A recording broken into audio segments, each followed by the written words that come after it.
A Teacher's Secret Life by Stephen Krinsky.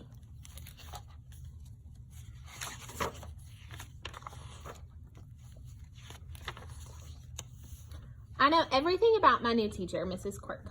Her first name is Isabel. She bites her lip when she's thinking hard, and she has eyes in the back of her head in case we try anything funny. Once a week, Miss Quirk takes us to Miss Painter's art room. It's the only place in school where we can make a mess on purpose. When Mrs. Quirk comes back, she doesn't always recognize us.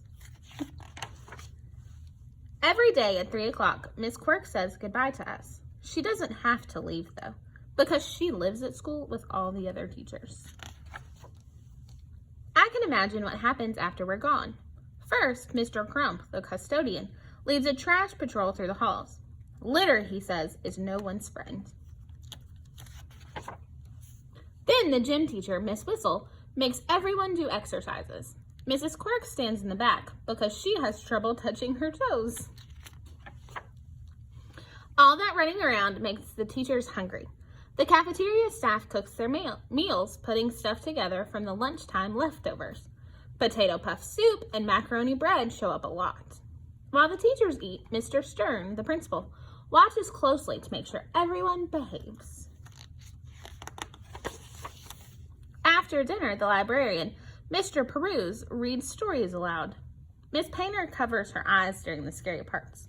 Nothing frightens Mrs. Quirk, but she makes faces if the story is too mushy. Later, the teachers return to their rooms.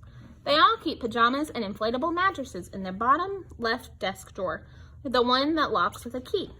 Sometimes the teachers have pillow fights in the hall. Mrs. Quirk swings her pillow like a baseball bat. The flying feathers usually make her sneeze. At bedtime, Mrs. Quirk washes her face, brushes her teeth, and sings a lullaby to our fish. Sometimes she makes shadow animals in the moonlight before she falls asleep.